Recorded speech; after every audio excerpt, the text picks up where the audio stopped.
Hello my dear friends, कैसे हैं आप लोग। सबसे पहले तो इसके पहले वाले वीडियो में हमने क्लास 12 का चैप्टर 1 इलेक्ट्रोफील्ड्स का फुल एक्सप्लेनेशन वीडियो दे दिया हूं। उसके बाद चैप्टर 2 है आपका करंट इलेक्ट्रिसिटी, उसका भी एक एक टॉपिक्स का क्लियर वीडियो हमने दे चुका है, ठीक है। और आज का जो टॉपिक्स है वो आपका क्लास 12 फिजिक्स का एनसीईआरटी के हिसाब से चैप्टर 3 है मैग्नेटिज्म, ठीक है। तो हम लोग अभी मैग्नेटिज्म के बारे में डील करेंगे, क्या होता है मैग्नेटिज्म, ठीक है। पूरा डिटेल्स में पढ़ने वाले हर एक टॉपिक को एक सिलसिलेवार तरीके से। चलो देखो, जैसे कि स्टार्ट करते हैं, पहले आप देखोगे कि मैग्नेटिज्म चैप्टर्स का जो नाम है वो है मैग्नेटिज्म, ठीक है। मैग्नेटिज्म सीधा चैप्टर का नाम ही है मैग्नेटिज्म। इसमें पहला टॉपिक जो आपका है ना वो है बायोट सावर्ट लॉ। ये देखो बायोट सावर्ट लॉ के बारे में सबसे पहला पॉइंट कि आपका बायोट सावर्ट लॉ क्या होता है। Biot Savart was the name of the scientist, ठीक है। इन्होंने बताया था, सबसे पहले तो मैग्नेटिक फील्ड के बारे में किसने बताया था, ओरिस्टेड नाम का साइंटिस्ट ने। ओरिस्टेड ने ये बताया था कि भाई मैग्नेटिक फील्ड कैसे प्रोड्यूस होता है, वो ओरिस्टेड ने बताया था। उसके बाद का जो एक्सपेरिमेंट है वो आपका है बायोट सावर्ट के द्वारा। और बायोट सावर्ट ने क्या किया कि आपको मैग्नेटिक फील्ड के बारे में तो एक्सप्लेन किया ही किया, उसके साथ साथ किसी भी वायर, कोई भी वायर में अगर करंट फ्लो करते हैं तो उसमें कितना मैग्नेटिक फील्ड प्रोड्यूस होता है वो मैग्नीट्यूड के फॉर्म में हम लोग, मतलब एक फॉर्मूला हम लोगों को दिया, ठीक है। देखते हैं सबसे पहले स्टेटमेंट, इसका हम लोग स्टेटमेंट लिखते हैं कि होता क्या है। सीधा लिखोगे, अगर नोट्स में बनाओगे ना तो this law states that the current, straight line लिखोगे, the current flow through the wire, through the wire, then magnetic magnetic field produced around it। इसका मतलब क्या हुआ बच्चे कि जैसे कहना ये है कि अगर किसी भी वायर में करंट फ्लो करते हो तो उसके चारों तरफ क्या होता है, एक मैग्नेटिक फील्ड बनता है। This statement is given by the Biot Savart law, ठीक है। इतना आपको लिखना पड़ेगा। उसके बाद इसका एक डेरिवेशन होता है कि हम लोग अब फार्मूला की ओर बढ़ते हैं कि भाई मैग्नेटिक फील्ड निकालने का फार्मूला क्या होता है, ठीक है। इसके लिए आपको करना क्या पड़ेगा, एक कंडक्टर लोगे, ये मान लेते हैं AB एक कंडक्टर है, इसका लेंथ हम लोग इनफाइनाइट तक लेंगे, ठीक है। अब देखो बाबू, इसमें जब हम लोग करंट फ्लो करेंगे I, तो इसका एक स्मॉल एलिमेंट्री लेंथ कट करेंगे PQ, ठीक है, जिसका लेंथ होगा DL, है ना। अब कहीं पर भी आप पॉइंट ले सकते हो, इस साइड या इस साइड आप पॉइंट ले सकते हो। मान लो मैंने लिया इस साइड पॉइंट, इसी पॉइंट पर हमें निकालना है dB वेक्टर। मतलब dB वेक्टर का मतलब होता है small magnetic field, small magnetic field बोलोगे, ठीक है, क्योंकि मैग्नेटिक फील्ड का सिंबल B होता है। अब भाई यहां से यहां तक का इसका कुछ दूरी होगा ना, डिस्टेंस, जिसको हमने R लिया, क्या लिया, R। तो ये वाला जो एरो है मेरा वो मैग्नेटिक फील्ड को बता रहा है, और ये वाला जो एरो है ना ऊपर की ओर, ये वाला एरो ये आपका करंट का डायरेक्शन को बता रहा है। तो दोनों के बीच का एंगल हमने लिया थीटा, ठीक है। अब देखो यहां पर, तो सबसे पहला पॉइंट कि जो आपका मैग्नेटिक फील्ड है वह किस पर डिपेंड करता है, मैग्नेटिक फील्ड डिपेंड करता है करंट पर। करंट का अमाउंट जितना बड़ा होगा मैग्नेटिक फील्ड बढ़ता जाएगा, तो इसका मतलब I पर। दूसरा ये डिपेंड करता है DL, small elementary length. DL का मतलब स्मॉल एलिमेंट्री लेंथ, ठीक है, किसका, तो कंडक्टर का, ये वायर का। थर्ड में डिपेंड करता है आपका थीटा पर, एंगल। एंगल क्या लेंगे हम लोग, साइन थीटा। क्या लेके चलेंगे, साइन थीटा, क्योंकि मैक्सिमम मैग्नेटिक फील्ड मुझे साइन थीटा में मिलता है, क्योंकि साइन 90 इक्वल टू 1 होता है, तो इसलिए यहां पर लेंगे साइन थीटा, ठीक है। और एक होता है इनवर्सली स्क्वायर डिस्टेंस का।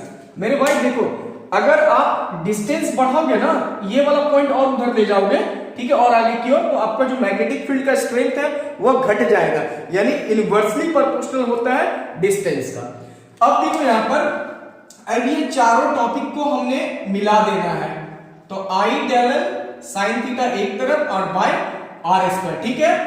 अब जब आप इस प्रोपोर्शनल को हटाओगे ना, ये वाला प्रोपोर्शनल को, तो यहां पर एक कांस्टेंट लगा दोगे, उसका नाम क्या है, mu naught by 4 pi I del L sine theta by are square.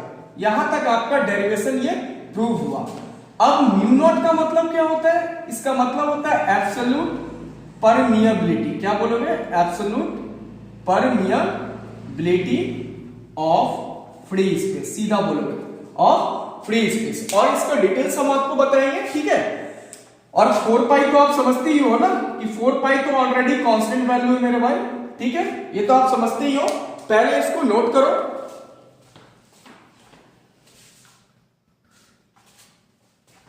देखो, बायोट-सावर्ट लॉ का जो फॉर्मूला हमने डिराइव किया था वो था आपका dB equal to mu naught by 4 pi I del L sine theta by are square, ठीक है।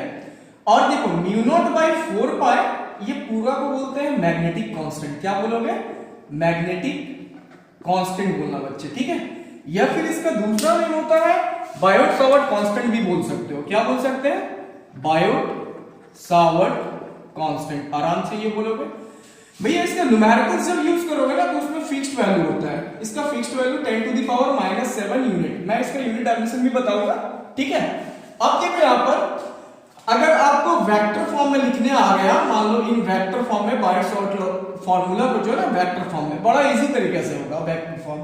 देखो dB ये मेरा वेक्टर हुआ, म्यू नॉट ये तो ऑलरेडी कांस्टेंट है, इसको कोई लेना देना नहीं है।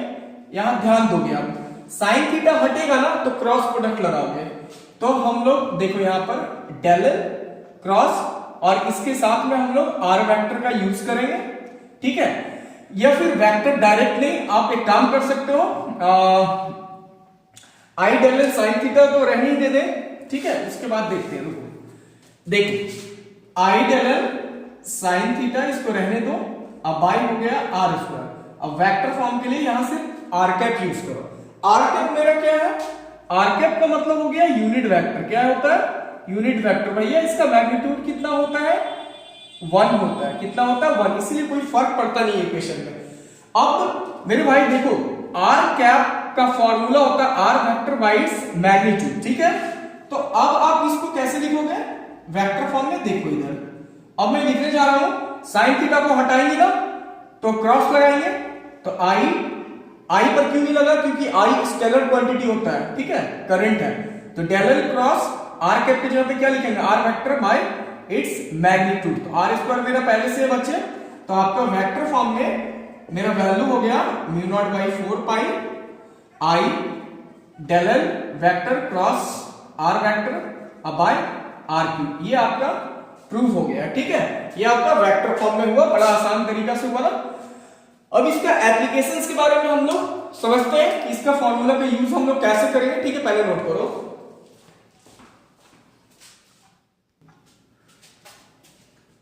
देखो अब हम लोग बायोट-सावर्ट लॉ को प्रूव भी किए, ठीक है। और उसका 2 एप्लीकेशंस होता है।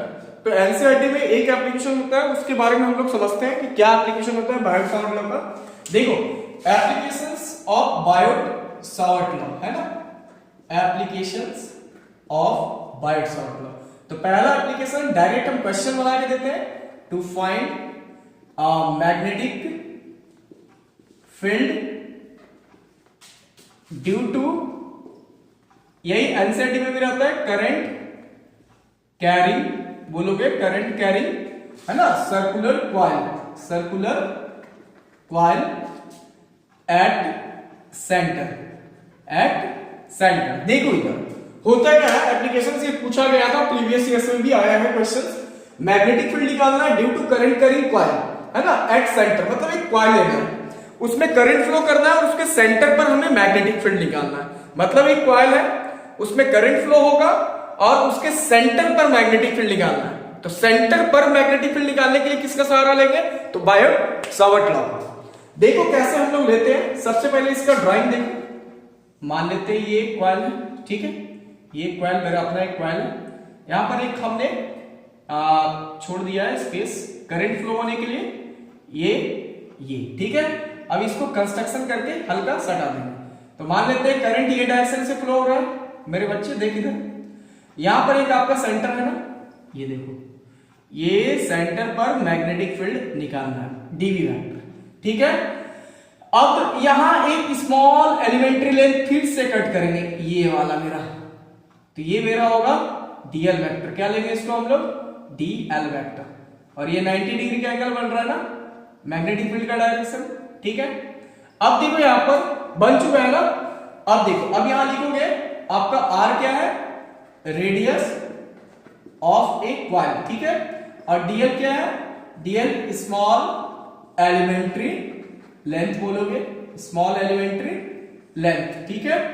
अब यहां पर मेरे भाई देखो आपका थीटा का वैल्यू कितना है, 90 डिग्री, ये क्या है ना, ये डायरेक्शंस ऑफ मैग्नेटिक फील्ड, हम लिख देते हैं मैग्नेटिक फील्ड एंड करंट के बीच में, एंड करंट के बीच में बन रहा है, ठीक है। अब यूज क्या करना है आपको, बायो सावर्ट लॉ, ठीक है। सबसे पहले तो डीबी क्या है, ये स्मॉल मैग्नेटिक फील्ड, ये बार बार नहीं लिखेंगे, स्मॉल मैग्नेटिक फील्ड, ठीक है। अब यूज कर दो by using Biot Savart law, तो बीएसएल लॉ शॉर्ट में हम बोलते हैं। तो फॉर्मूला अभी हमको आपको बताया था ना, dB equal to mu naught by 4 pi I del L sine theta by are square, ठीक है। अब यहां पर देखो तो साइन थीटा हटाने के लिए क्या करोगे, आई डेल एल यहां पर साइन 90 डिग्री पुट करेंगे जो दिया हुआ है मेरा अपना, तो साइन 90 का वैल्यू कितना होता है, 1 होता है। तो dB equal to mu naught by 4 pi, देखो कितना आसान तरीका से आ रहा है, I del L by are square. अब दोनों साइड में मेरे बच्चे इंटीग्रेशन लगा लो आप, ये देखो मैंने लगाया mu naught by 4 pi I del L by are square, इधर भी इंटीग्रेशन। तो भैया मेरे dB का इंटीग्रेशन क्या होता है, b, यानी dx का इंटीग्रेशन x। अब कांस्टेंट क्या क्या है, d के साथ l है, बगल में l तो नहीं है ना, सारा कांस्टेंट है, तो mu naught by 4 pi I बटे आर स्क्वायर इंटू डीएल। अब लिमिट दोगे ना तो जीरो से पूरा लेंथ लेना होगा कॉइल का, तो जीरो से लेंथ का मतलब 2 pi r, 2 pi r, radius r, radius r मेरा अपना, ठीक है। अब देखो यहां पर तो b equal to mu naught by 4 pi I बटे आर स्क्वायर, डीएल का इंटीग्रेशन l, लिमिट 0 से 2 पाई आर, है ना। अब आप देखो यहां पर थोड़ा सा हम आप लोग पहले नोट कर दो, ठीक है।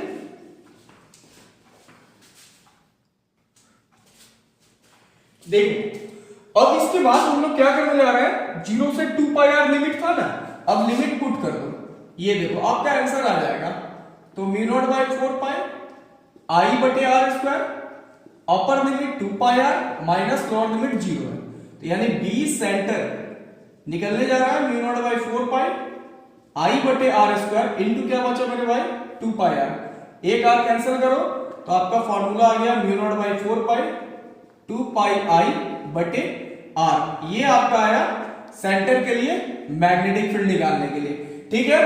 अगर आप मान लो नंबर ऑफ टर्न रहेगा तो फॉर एन टर्न के लिए कुछ मत करो, मल्टीप्लाई कर दो टर्न के लिए, तो फॉर्मूला आ जाएगा mu naught by 4 pi 2 pi I N बटे आर। यहां तक भी आप प्रूफ कर सकते हो। एन का मतलब क्या हो गया, नंबर ऑफ टर्न, एन का मतलब नंबर ऑफ टर्न, ठीक है।